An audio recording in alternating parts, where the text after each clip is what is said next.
Bonjour à tous, on va maintenant commencer un nouveau chapitre qui s'intitule Statistiques, estimation.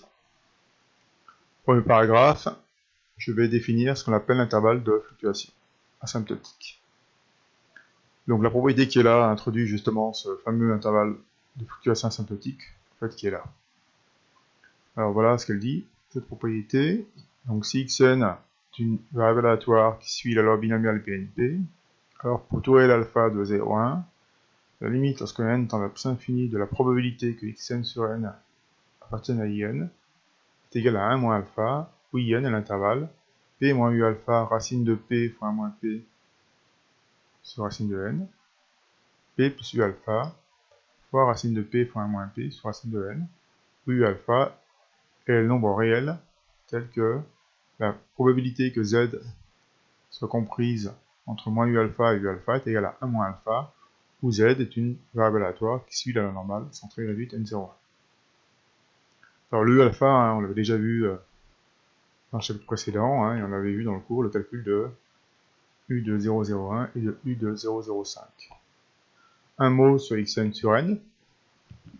Xn suit la loi binomiale BNP, signifie que xn comptabilise le nombre de succès lors de la réalisation de n épreuves de Bernoulli. Alors le nombre de succès, puisqu'on réalise n épreuves de Bernoulli, il est compris entre 0 et n.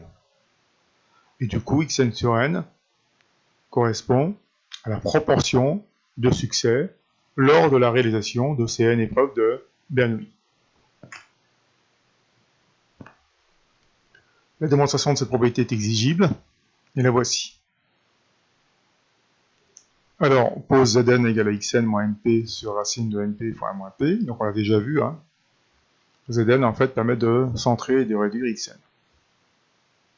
Et on applique le théorème de Moivre-Laplace, qui dit que la limite lorsque n tend vers plus infini de la probabilité que Zn soit entre moins u alpha et u alpha est égale à la probabilité que Z est compris entre moins u alpha et u alpha, où Z suit la loi normale centrée réduite n0. Alors, je vais transformer en fait cette limite là, et je vais vous montrer en fait que la limite, lorsque la n tend vers l'infini de P de Zn compris entre moins u alpha et u alpha, eh bien elle est égale à cette limite. Et comme cette probabilité est égale à 1 moins alpha, on aura donc cette limite qui sera égale à 1 moins alpha, et du coup cette limite sera aussi égale à 1 moins alpha, puisque cette limite est égale à celle-ci. Alors, je pars du fait que la probabilité de Zn compris entre moins u alpha et u alpha, je pars de ça, et vous allez voir, au niveau du raisonnement, je vais faire apparaître en fait xn sur n. Là, j'ai juste remplacé Zn par xn moins np sur racine de np fois 1 moins p. Ensuite, j'ai multiplié tous les membres de ces inégalités par racine de np fois 1 moins p qui est positif, ce qui ne change pas le sens des inégalités. Donc à gauche, j'ai multiplié par racine de np fois 1 moins p.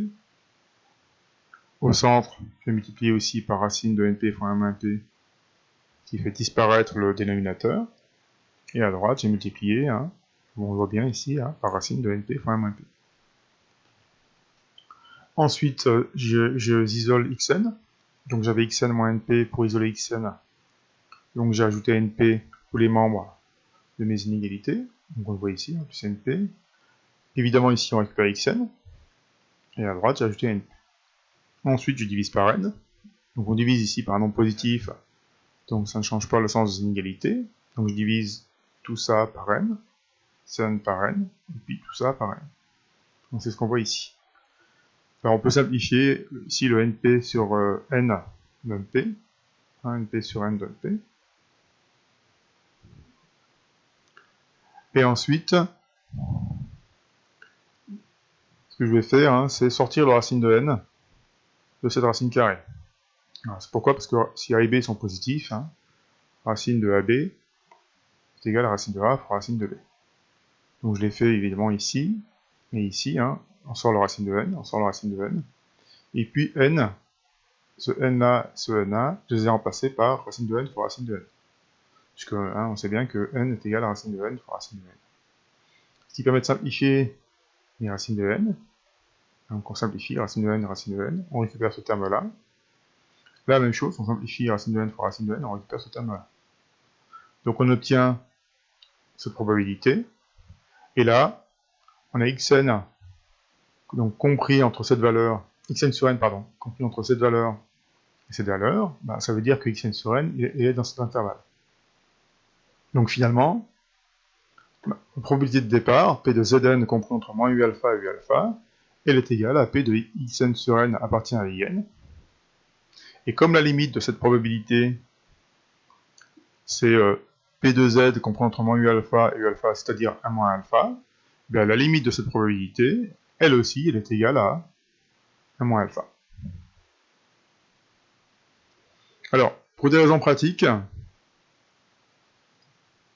eh bien, on va voir que on va pas tout à fait appliquer ce théorème-là, dans la mesure où, en théorie, il s'applique lorsque n tend vers l'infini. Alors, c'est assez contraignant, mais en réalité, on s'est rendu compte que vous pouvez l'appliquer même lorsque n ne tendait pas vers l'infini. Alors, c'est ce que j'ai écrit ici en remarque. En fait, on admet que lorsque n est plus grand que 30, lorsque n fois p est plus grand que 5, lorsque n fois 1 moins p est plus grand que 5, on peut quand même appliquer le théorème précédent, et du coup, on peut considérer que cette probabilité, elle est très proche de 1 moins alpha. Alors, vous verrez en pratique, pour appliquer ce théorème, on va systématiquement vérifier que ces hypothèses sont satisfaites. Dernière chose, pour finir, alors l'intervalle dont on a parlé ici et puis dans l'énoncé du théorème, c'est ce qu'on appelle l'intervalle de fluctuation asymptotique au seuil de 1 alpha de la variable aléatoire Fn qui est égale à Xn sur n.